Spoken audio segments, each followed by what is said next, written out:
Welcome everybody to today's webinar. We're excited to get ready to rock and roll. Today we're going to be discussing Sell Like a Doctor, 6 sales prescriptions to convert sick prospects into healthy customers. Now, before we introduce our speakers today, did want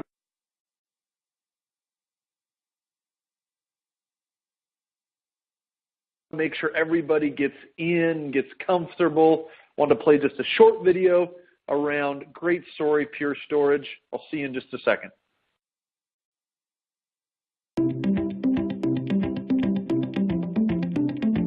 My name is Tyson Gerhold. I'm with Pure Storage, and I'm the Global Director of Sales Operations. We use the HD Forecast and Inside Sales core platforms, and we've been using them for about 4 years now. The predictive analytics aspect of HD Forecast is something that's become a daily tool that our sales management relies upon to understand where their forecast is shaping up, and to also spot productivity issues in the field. Since we've implemented HD Forecast, we've seen our forecast accuracy increase in the neighborhood of 10 to 15% based on geos. And this is driven primarily by the fact that our sales managers now have point-in-time comparisons to last week, last quarter, and last year for each of their sales reps, and then further up the chain to each of their sales districts to understand how people are trending on pipeline growth, bookings to plan, and overall performance on net new logos. Before we implemented HD Forecast, an analyst on my team spent 8 hours a day, 52 weeks a year, generating reports for the entire company. We've now gotten 52 days worth of productivity back from that analyst because a fundamental piece of our planning and analytics is now fully automated.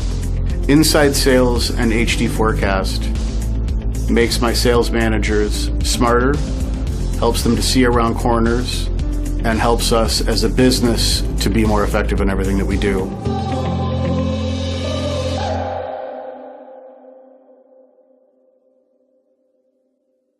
Okay, let's get into it. So, quick plug for our podcast, great podcast, Sales Acceleration Show, myself, Steve there, real problems, real people, all things sales. Check it out, iTunes, Google, Stitcher, etc. Couple quick housekeeping items. It's going to be about a 45-minute webinar. Join the conversation, hashtag Inside Sales Webinar, and know that we'll send you the recording a little bit later. Now, great speaker today.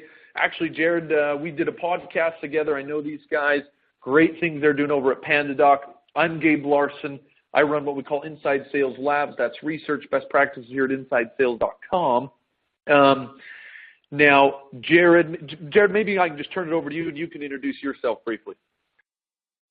Yeah, sure thing. So entrepreneur by trade, started my own marketing agency at the ripe age of about 20 years old, then founded a company called JobHive, and today I head the inside sales and channel reseller efforts here at PandaDoc, and we're kicking butt and implemented some cool things around what we call the 6 gateways of sales, and are excited to share that today. Yeah, let's jump in. And I know I speak for Jared on this. Everybody, please, jump on the Q&A. If you see it, dish down below or to your right there. Ask questions as we go along. Let's make this interactive. And please do connect with us on LinkedIn. Jared and I will be offended if you don't continue the conversation. So with that, Jared, over to you. All righty. So today we're going to be covering these 6 sales prescriptions on how to build a more transparent and easy to utilize sales process. So the first one's vision and alignment. When we talk about that, validation and trust, we'll go into some discovery with pain and value, decision maker, price, and time. So let's get rocking and rolling on why you're not a doctor yet. So I'm going to ask you guys a question today. What do you feel like is the purpose of a salesperson? I actually think it's to bitch and moan. Most salespeople complain that the leads are weak, that they're having some problems getting to their number, etc. Salespeople are inherently kind of negative because you're only as good as your last deal, right? And there's a big problem with sales today. That problem is that it's a learned trade and there's just way too many of us. For instance, well, there's about 15 million of us in the United States alone. A lot of salespeople, and what ends up happening is we're kind of all lost in translation without certification. For better or for worse, there's really no quality control on people or process. People are typically hired based on past experiences, and there's not a lot that we have in terms of degrees. For instance, you're never going to see something like this, which is a Harvard University degree in business development and a specialty in crushing quota. Doesn't happen. But there are some prescriptions that we can follow. So one of these things, or how I wanted to frame this conversation, is what these 6 prescriptions are is they're not deceptive. We're not trying to trick customers into buying. They're not necessarily sales tactics, and they certainly don't do the hard work for you. Really what we have going on today is these are very simple stages of sales that you need to move a prospect through. And what we're going to refer to throughout the rest of this conversation and how you can work this with your reps, your managers, or your sales organization is we're going to refer to these 6 prescriptions or 6 gateways to ask each other, where is my customer stuck, or where is my prospect stuck? Is it in the first prescription, the 3rd prescription, or the 6th? So we can start to have a real conversation about where people are actually at in their buyer's journey. So with that, let's jump in. So again, the 6 stages in their proper order, where these deals are actually stuck. And actually, I think the most important one is the 6 reasons your customers won't actually buy. So when we say where a deal is stuck, that's what we're trying to identify, is where in these prescriptions is that deal currently at, instead of just in stage 1, stage 2, stage 3 in your CRM. So let's start with vision and alignment. This is something that's actually not talked about nearly enough, yet your doctor does a really good job of painting this picture for you, sharing a vision of what's to come and getting some alignment around that. So the prescription first 1 goals. This is going to be about establishing the vision of your company. And it's also a little bit about creating alignment or even creating intentional misalignment with the rest of your industry or other competitors in your space. What do you believe in as a company, as a sales organization, on how you help your customers? It's also about eliminating prospects from your pipeline as quickly as possible. In other words, you can kind of think of this first prescription as features versus values, or as Simon Sinek said, it's more about the why versus the what and the how. Why should someone be interested in having a conversation with you or discussing your product or service versus how it's going to help them? That's what we're talking about with the first gateway. And I'm going to give you a really great example that we can probably relate to if we're in the technology space. So let's take a look at HipChat. So this is Atlassian, a very successful company. They just bought Trello for $425 million. But they got their butts handed to them with HipChat. Well, why? Because HipChat was all about selling features. Whenever you had a conversation with an Atlassian sales rep, or you just engage with the Atlassian marketing materials, since they're primarily inbound driven, you're just thinking, I already have Skype, but I use GChat. I use Chatter. I don't need another chat tool. So what HipChat sold was an innovative new group chat for teams. It wasn't really that compelling. There wasn't a why. But then guess who else came along? Well, Slack. And what Slack sold was a vision. And what they did was very different. They sold a vision that easy collaboration is valuable, that information should be free. And they actually even put that email for internal purposes is completely evil. It's like the worst possible thing you could do for productivity inside of your organization. They made an enemy out of email for internal collaboration. They shared a very good vision that actually moved the needle for them before they ever engaged in any sales conversations. People who were signing up for Slack and taking these conversations had alignment around this vision. For instance, at PandaDoc, if someone's very happy with the way that they're currently closing deals, signing contracts, and collecting cash, and they don't believe that there's a better way than Microsoft Word and a PDF, we're probably not going to have a deal. We're going to be stuck indefinitely in the first gateway or the first prescription. And part of this boils down to really defining your enemy. It's a little bit of some old school tactics, the art of war, Sun Tzu. This is where you divide and conquer. You create that intentional misalignment with, if you're currently happy with the way that these things are done and you don't believe they're a better way, we're not the right solution for you. In whatever industry you're selling it, whether you're selling a product or a service, you have to paint the picture of a better way and say that you're different. It's an old school tactic, but it still works today, especially in sales. And what you need to do is you need to share a vision or part ways as quickly as you can. This is what we believe in as an organization. And if you're not if this doesn't appeal to you, if you don't believe that there's a better way or a different way that's going to help increase your productivity or lead generation or contracting process, whatever that is, then we're probably not the right fit, right? It's also a little bit about the principle of least attraction, that you're not supposed to be for everyone. And this is such a common mistake, is that people believe in terms of sales that they can do a little bit of everything. Salespeople, to our detriment, a lot of times we're just yes men. Can you guys do this? Oh, yes, absolutely. Well, what about this? Oh, yes. It's actually really powerful to say no and to define your enemy and say, this is not who we are, but this definitely is. So why is prescription 1 so crucial? Well, whenever you paint the status quo as unacceptable, you kind of establish yourself as a little bit of an industry leader. Think about it in terms of your doctor. If there's a new innovative treatment that is eliminating a lot of the pain points and, side effects of a certain prescription, and you say, this is the way it used to be done in the medical field, but today it's done this way for these reasons, and I don't believe in this old way, you're going to believe in that doctor's vision of this better way a lot more. You can do the same thing in sales. I also like to say that if you can't create a vision alone that's worth selling, the problem probably isn't with your prospect. It's actually probably with your product or your service. So take a deep, hard look in some of your go-to-market strategies and really solidify with your team and your organization around that vision. Because I believe if you don't value Gateway 1 or Prescription 1, you actually don't value your time. You're going to be selling to a lot of people that you just can't get out of that first prescription. So if you progress through your deal cycle without successfully traversing Gateway 1, at worst they won't buy, but at best they won't stay. You're not going to have these customers for life that we're all so excited about with this revolution in customer success.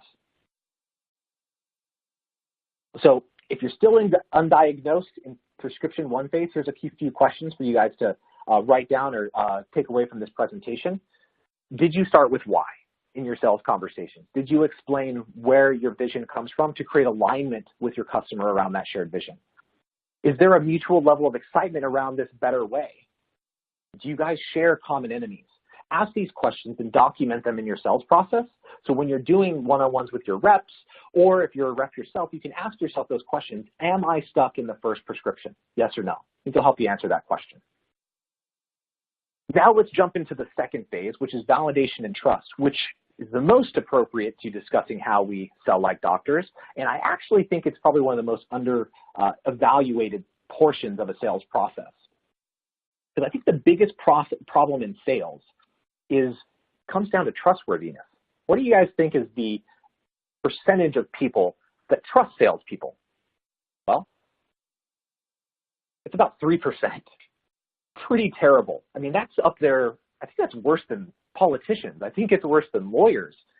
That's pretty bad. And you know what's funny is that, that 15 million number of salespeople in the United States I shared earlier? Yeah, that's about 3% of the population. So it sounds like only salespeople trust salespeople, which is another interesting fact. In short, we really suck at gaining trust. If we're down there with the politicians and the lawyers, we have some serious work to do in order to gain the trust of our prospects and create healthy customers for life. So what can we do to gain trust? Well, this is where validation comes into play. Your company, first and foremost, should be able to leverage at the top of the marketing funnel case studies, testimonials. In fact, your growth. A lot of buyers today are skeptical that your solution is going to be around long enough, or your service, for you to offer a long-term ROI. What kind of PR have you gotten? What kind of white papers or ebooks or educational content can you invest in to say that you command some sort of authority in the space at which you're currently servicing? And actually, most importantly, I think marketers need to make salespeople more famous. So not just case studies of how your company helped people, but how did you help that client? For instance, I have a great case study of how I helped a partner by recording a bunch of videos and documenting a process to move the deal across the finish line and help them reinvent their process. I don't just reference how this company is now utilizing our software to close more business. I utilize this case study to say, here's how Jared helped me implement a more effective process, and the software provided more value to my organization. You should actually have content that centers around you, on why you're a trustworthy person to work with and how you're personally invested in helping people achieve the ROI that they expect to see from a product or software purchase. And a little bit of a tip too, if you can command some area of expertise around your space, and this could be as simple as a LinkedIn post. Everyone has an open format with LinkedIn. You can write some content, even if it's not about sales leadership or management or marketing leadership, customer success leadership. It could literally be around your product or service industry. Here's a little tip. Write something on LinkedIn on how you help these people, what you believe in, and continue to adapt that skill over time. Include a link to your latest post in your email signature line. About 11% of my emails are clicked through my email signature, and I have my top reps and managers doing the same thing.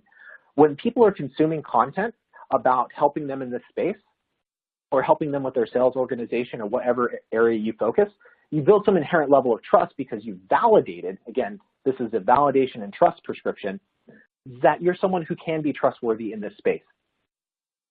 In short, you need to be the doctor, not the rep. This is about creating a shift in mindset from selling to solving, from closing to validating. There's a couple ways we can do this. The 4 ways that doctors gain trust, they're going to start from an area of passion. When you walk into a doctor's office, you really feel that the doctor cares about what they're invested in helping you solving. They're asking these questions, they're diving into discovery, which we'll talk about next, but they're really passionate about helping people, right? They took that Hippocratic oath, and they went to college. They invested a lot of time in helping people like you. And you know that because they're a doctor. As a sales rep, you're at a disadvantage. You need to come from a position of passion.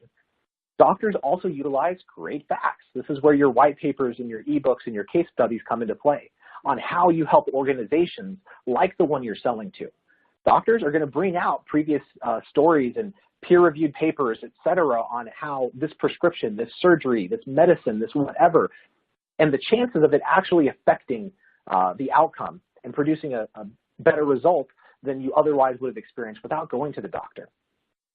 They're great at diving into deeper pains. You came in here today because you have a chest pain and you have some numbness in your right arm. I'm starting to think that this might be something related to your arteries, but I want to ask you some more questions to see if this might not be, neurological, or it might be tied to another symptom. They're really great at diving deep to understand and help you solve the problem, not from the outcome first, but by validating that the problem itself is currently being experienced by the organization. And lastly, they have a pretty good air of authority. Doctors do a great job that when you walk in, you feel like this person is more well-educated than I am a lot of times. They understand what I'm going through as good as me or even better than me because they've seen this hundreds, if not thousands of times. As a sales rep or as a manager, anyone who's leading a prospect through a buyer's journey, you should command some authority because you've helped companies go through this process multiple times. And this is something you have to communicate back to them. When you hear a relevant pain point, you should bring up on how you helped that other company or how your company helped that other company traverse very similar tumultuous waters. Utilize these ways to gain trust throughout your process and continue to reinforce them. But why is this so crucial? I think prescription 2 is so crucial because I refer to it as a blind trap. The amount of people that don't buy because they don't trust a sales rep is alarmingly high, but it most often goes misdiagnosed or undiagnosed.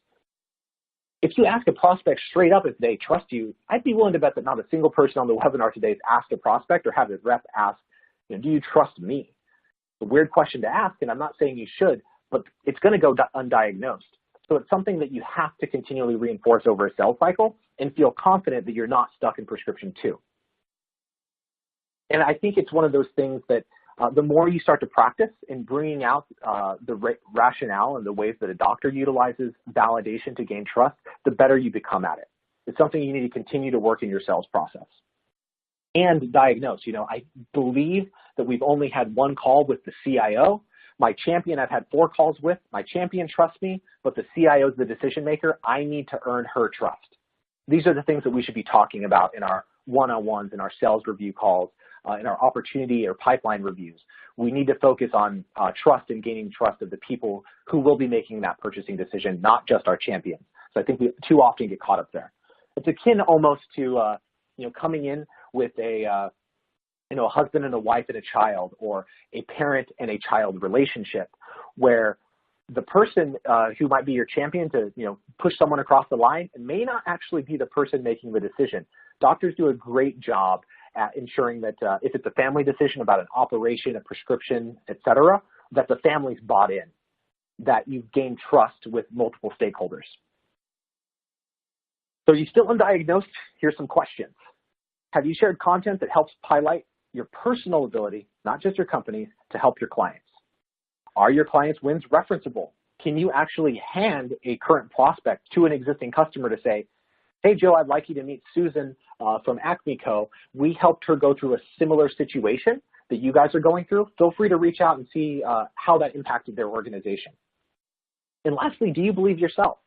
Do a little bit of introspection and ask, if I was in their shoes and I was skeptical of salespeople like 97% of people are, would I trust me at this point in this conversation or in this sales journey? Great question to ask. Let's jump into Gateway 3 now, where we go a little bit deeper into discovery and talk about some pain points and unearthing those pain points. More importantly, unearthing pain points of not solving and tying that to corresponding value.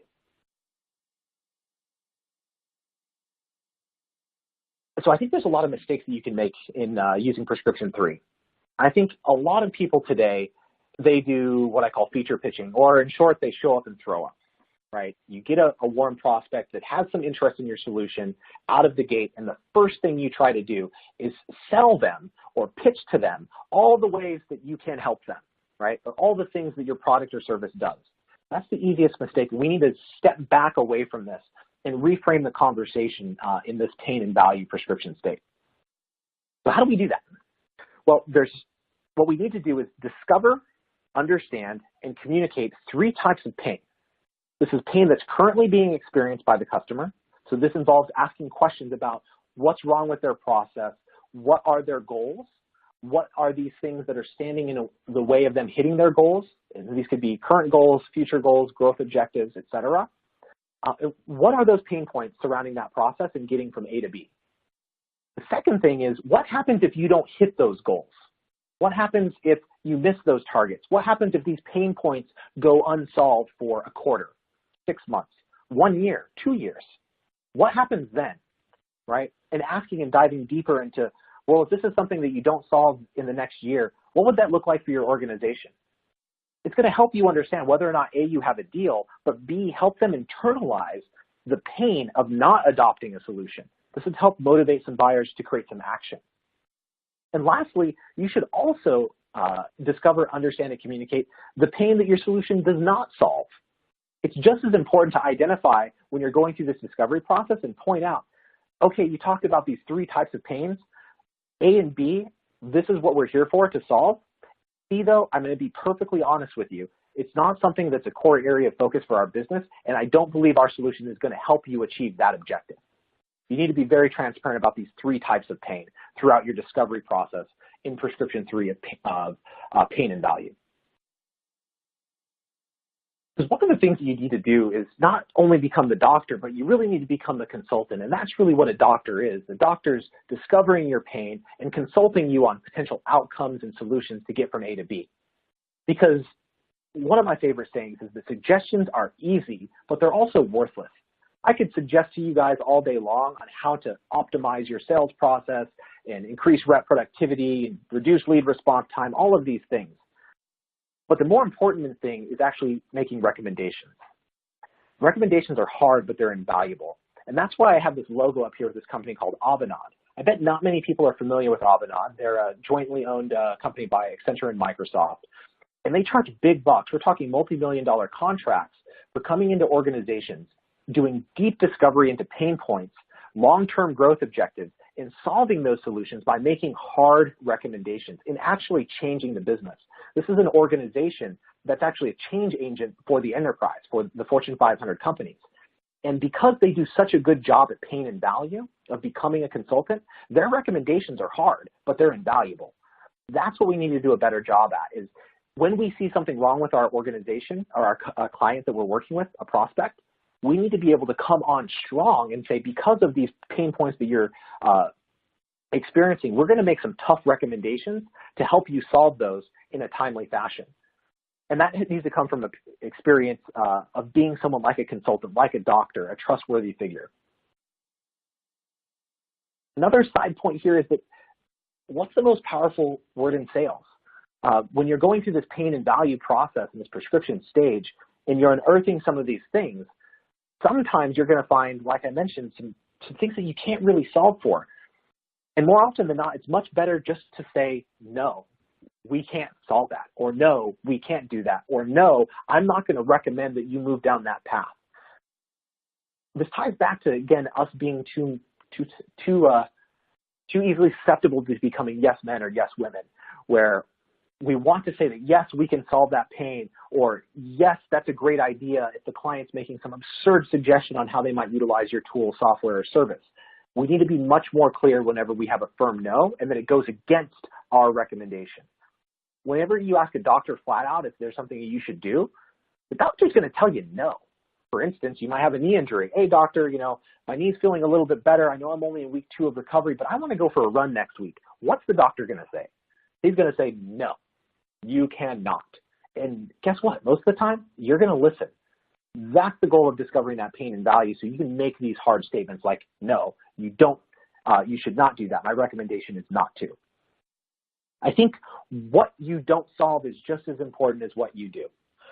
And being that consultant, being that doctor is a key part of being able to help them beyond your niche or narrow-pointed solution or software service.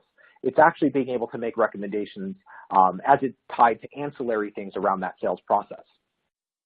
So if you're still undiagnosed at this point in prescription 3, pain and value, just a couple questions to ask. Does my customer understand the pain from not solving their issue? Again, what does these goals look like over the next quarter, 6 months, year, 2 years, if they don't solve this problem? Secondly, does my customer believe the value of the solution will help them exceed or reach their goals? Right? Can you ask? Can you actually say, hey, based on your growth objectives, it looks like you're off target based on what we've discussed. If we implement X, Y, and Z as we have discussed, do you feel confident that you would exceed your growth goals? You need to be able to ask these questions to see if you successfully traverse prescription 3 or stage 3 in this sales process. Moving on. So we're at gateway 4 or prescription 4 right now, which is decision maker. Now, we've all dealt with selling to champions and then DMs, et cetera, but this is definitely a prescription stage here. Deals get stuck here and they're misdiagnosed as being stuck elsewhere all the time. So let's talk a little bit about decision makers versus champions. I think internal champions are great. Oftentimes that's going to need to be who you talk to in order to walk away with a next step, a conversation, or have an internal advocate when you're away. But let's make something perfectly clear. If you are a good salesperson or you manage a great sales team, you only sell to decision makers. You might think you're selling to a champion, but you're not. Let's be clear. We only sell to decision makers. Why? Well, because champions lie a lot. They'll tell you one thing in the face to make you feel good about your deal, but in reality, behind the scenes, they just got taken, to the dugout by their boss. And they're not going to inform you about that conversation the way that you need to be informed. It's just in human nature for us to be too positive about the situation moving forward. They're going to paint rainbows and unicorns for you when you might have some real objections. A champion, though, can help you gather this information and bring those right people to the call. But at the end of the day, they're really no more than a gatekeeper, and more often than not, they're going to stand in your way as opposed to helping you achieve your next step. So we need to make a transition here from utilizing champions as someone that's where we're deal dependent on them, and a champion for us is actually someone who helps bring the decision maker into multiple calls, looping in them into the proof of concepts or the trial period or whatever timeline you have, where you have some sort of respect contract at the beginning of how this process is going to work. And at the end of the call, you have a mutual action plan that is not just agreed to by your champion, but is also agreed to by your decision maker. Again, it could be a parent and a child in a doctor's office. The doctor is going to make sure that, they got the buy-in of both people because they know at the end of the day, the parent's going to make the decision for the child. Even though their patient, they might feel is the child, they know the decision maker is the parent.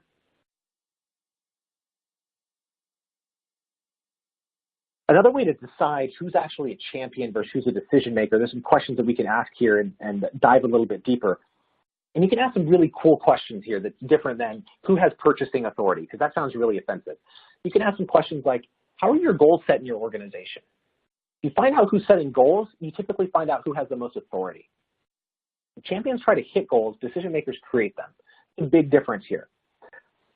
Another thing you can ask is one of my more favorite ways to find out if you're stuck in the decision maker prescription phase is utilizing a quick question at the beginning of a conversation.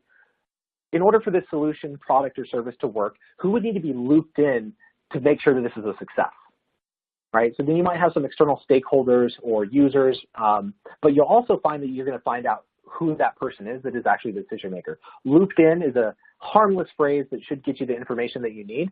And then you can also follow up with, okay, it sounds like Joe, Billy, and Susan need to be involved. Can you tell me a little bit more about their roles in the company? And then they'll tell them, okay, Joe's the CIO, Billy's the VP of Customer Success, and then Susan's our CRO. Okay, great. And in order to move forward with anything with this solution, it sounds like Joe would be the one that needs to have the sign off in addition to your buy-in. Yes, that's right. Great. Now you've identified properly, and at the end of the call, you can make that firm request that in order to move forward, Joe needs to be involved moving forward. The goal of Prescription 4 is to understand, again, as early as possible, is who is or are the decision makers. Because here's the pernicious part, and this is why I put it, this is gateway 4, Prescription 4, is that champions don't walk decision makers through the first 3 gateways. So we talked at the beginning, right, about setting a vision and creating alignment. Champions don't do that for you. We talked about using validation to gain trust. The director of sales is not going to get the trust of the CIO as easily as you might think. We also talk about unearthing pain of not adopting or solving those problems. If you had that conversation with a champion, guess what? You're going to have to do it again with the decision maker. So the objective is to keep as many of those people involved in your sales cycle and process as long as you can. Lastly, you're still undiagnosed. Here's some questions that you can ask to see if you're stuck in Prescription 4 or Gateway 4. Does this person set the goals? If they do, you're probably talking to a good person. 2, are they directly responsible for the success of a purchase? So know whose butt is on the line for solving this problem? Whose responsibility actually is it? And lastly, do they need to loop in other colleagues? And who are those people? So we've gone through the first 4 prescriptions now. We're going to start to wrap things up with the last 2, which are actually kind of fun because this is where I bet most people think their deals are actually stuck, and I would say wrong. Let's move on to Prescription 5, price. So I've asked this across dozens of conferences, and I gave a similar talk at Inbound this year. And I asked the audience, is price an objection in at least 50% of your deals? I couldn't count any hands that weren't raised in an audience of a few hundred. Most people say, yeah, price is an objection in at least half of my deals. For that, I would say, you are wrong. It is not an objection in 50% of your deals. In fact, I would say that price is a false ailment. Price, to me, is actually never a legitimate objection. What it is a false gateway that makes you try to negotiate around price because the prospect is actually trying to hedge their bet because of one of the 4 following reasons. A, they're a champion. They're not a decision maker. So they're trying to get the best possible deal to take to their decision maker. B, they don't believe that you will provide enough value to solve their pain points, or they don't believe that it's so painful to solve that problem, the corresponding value is not going to be there. C, it could be, Gateway 2, Prescription 2, where they frankly don't trust you yet. So they're hedging their bet. This may or may not work, so I'm willing to take this risk at a lower price. Or at the beginning, they could just be flat out stuck where they don't have alignment around your vision. You might have a decent tool or a decent service, but it's not that much that they're not so much excited about it. They just think it might make a small impact to their bottom line. Price is always a false ailment and an illegitimate objection in my book. Because I think actually BANT is bull. It's a dead concept. If you guys are prioritizing budget, authority, need, and time, what it does is it's a legacy process that overemphasizes budget over the first 4 prior prescriptions. And what it does is it sets you up to feel like most of your deal hinges on price, when it's actually stuck in a previous prescription state. It's a very pernicious gateway because it sends all sorts of false signals. It uses budget actually to justify price against the customer. You actually create some misalignment with your prospect. And centering a purchase around available budget is not the way that we sell today. It's around these previous gateways, these previous prescriptions. And that's why price is such a pernicious gateway. I think that price is actually the most commonly misdiagnosed objection in a deal cycle. Think about it. In one of the 4 previous ways, in Gateway 1, they don't believe in your better way. They don't trust your company, solution, or you. Again, we need to focus on trust, on elevating the trustworthiness of our reps themselves. In Gateway 3, the prospect cannot accurately correspond the value to pain or understand the cost of not adopting, or you're not talking to the decision maker. But no matter the case, if you think you're stuck in the 5th prescription, you're either going to lose the deal now or you're going to lose it later because it's misdiagnosed. The only good news here is that price is an indicator. So if you think you're stuck here, you actually need to go back to diagnose in what previous of the 4 prescriptions are they actually stuck. So let's ask the question, because I'm sure some people are thinking it. Can price ever be an objection unto itself? Can it? What percentage do you actually believe it to be? 0. It's none. If you successfully traverse the previous gateway, previous 4 gateways, and I promise you, every time, price is never a legitimate objection. Now, you might be thinking, well, they really don't have the budget available.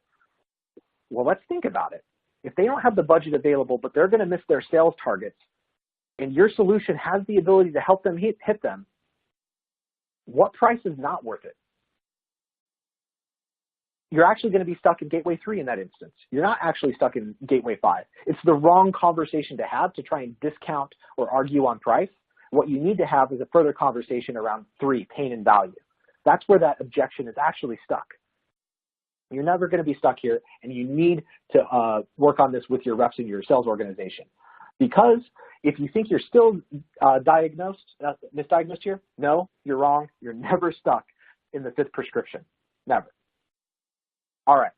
We got one more prescription to go through today before we jump into some Q&A, and that is time.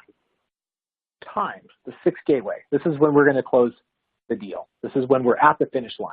So what kind of prescription gateway is 6? Well, just like Gateway 5, or Prescription 5, it is another illegitimate objection. Time, like price, is not where your deal is stuck. So when is the right time for Prescription 6? When do you get to Prescription 6? Well, if you've successfully traversed the previous 5 gateways, the only time to enter the 6th gateway is right now. So what I mean by that is if you can confirm you've walked through each prescription, you're going to ask for the deal now. You're going to ask for them to sign now. And what does that mean? You need to ask yourself this question. If I ask my prospect to sign right now, will they? If the answer is yes, then you need to ask them to sign now. If you can't confidently close it this minute, you are stuck in a previous gateway. Here's why this is so wrong. Because you will see in a sales manager's, close loss report, you're going to see timing as an objection all the time. And you'll see deals that get pushed out quarter over quarter, month over month, where the rep and the customer are both centered around the objection of time. It's not the right time. And I'm calling BS here. It is actually not stuck in time. It's stuck in one of the previous 5 gateways. That's where you're actually stuck. For instance, do you ever go to a doctor and out of nowhere, you're having this problem, the doctors help you understand the consequences of not, operating on that, and you go, it's just not the right time. No, you don't. The objection is never going to be centered around time. If the doctor's making a recommendation on a surgery that might impact your life, and you go, well, my odds are actually not that bad that something seriously life-threatening would happen to me, so I don't believe that I need to do the surgery today or this week or this month. Let's continue to do some follow-ups, right, into the future to see if my condition progresses. The doctor might say, okay, it's fine, it's not the right time. In reality, the odds, the pain is not felt that bad by the customer, by the patient. They're not stuck in gateway 6 with time. They actually don't believe there's enough value to be had from the surgery, and there's no reason to do it now. So it's a false indicator, and it's a pernicious one because it's going to have you push out your deals when that's not actually what you need to do. So how to know when to close? It's pretty straightforward. Recap your progress through the previous gateways. Ask them to sign, purchase, etc. on the phone with some mechanism of conversion, an e-sign, e-commerce, you name it. If you get a no when you ask someone to buy now, then it's time to walk it out again. Walk the opportunity through the prescriptions again and again. Listen for those indicators of hesitation, such as, well, I'm not sure, I don't know, I need to talk with, and dive deeper to unearth and understand, oh, I'm actually stuck in stage 2 right now. They don't really trust my company. They feel that we're too early stage, and I need to work on with this customer explicitly on helping them gain more trust that my company's helped other companies like theirs. What I call this walk to the close method, you're trying to unearth where the prospect's actually stuck before they buy. And I kid you not, I've walked with reps deals through the close as much as 7 times on a call to unearth where they were actually stuck, only to find out that there was actually another person that needed to be looped in, that our so-called champion was hiding from the rest of the equation. Whereas we would have thought timing was the objection, it's actually decision maker, because we had to walk through and ask questions around vision, around trust, around pain and value, in ensuring that we had the right process moving forward to make a decision. Continue to walk those deals to the close. Why is it so crucial for prescription 6? It's really because 5 and 6 are the most common reasons deals die. If I look at any of your close loss reports, we're going to see price and timing is over 50% of those objections. It's the same with every sales organization. And they send false indicators to the rest of your sales team. They send false indicators to your product team, to your marketing team, that these are the reasons that deals are dying, when in fact they're stuck in a previous prescription state. I think there are also excuses. Humans, they don't like to get to the bottom of why there's a no. And it's so easy for us to say, oh, it's just too expensive, or it wasn't the right time. We do it ourselves. If we're shopping for a car, if we're shopping for anything, it's too expensive, it's not the right time. What ends up happening is you haven't made it through those prior gateways or prescription states to actually make a decision to buy now, where the price is justified and I can buy today. Because at any given time, all of your deals, every closed won deal has made it through the 6 prescriptions. And every closed loss deal is stuck in one of the first 4, every time. If you believe you're actually stuck in Gateway 6, you're wrong. I think your deal is actually dead, or at least it's postponed for the foreseeable future. And I think you're actually literally betting on luck. There's some chance the deal might close, so I'm going to push it out another month and I'll continue to follow up, and they might just sign. That's where most people are actually at. Think about it. Your lost deals, they were a complete waste of time. You did not make any progress. You didn't move the needle. You just spent too much time with a misdiagnosed close loss reason. You misdiagnosed and your patient's dead. That's the difference between a doctor and us, is that we can afford to lose the patient, so we're sloppy with how we diagnose.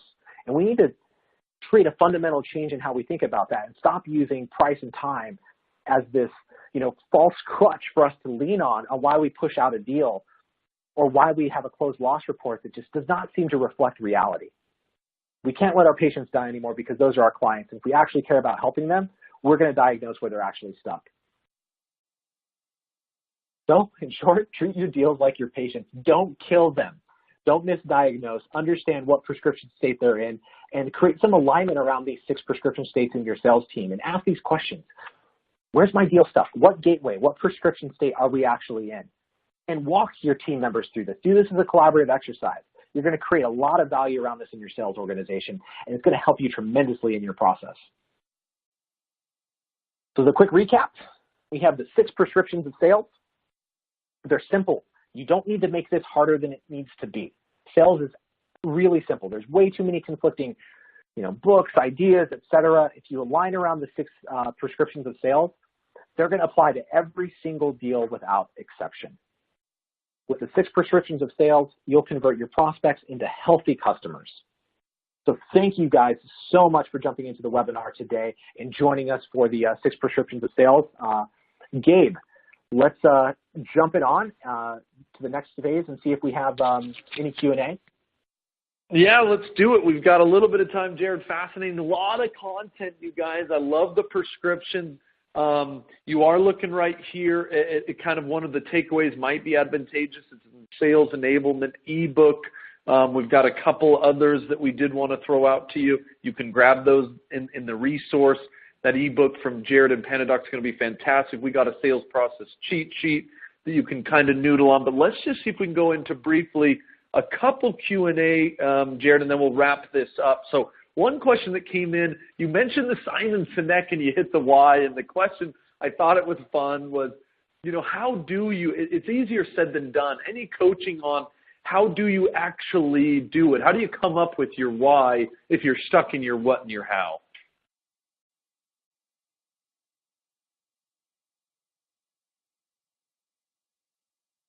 Oh, Jared, did I lose you, or was it just a bad question?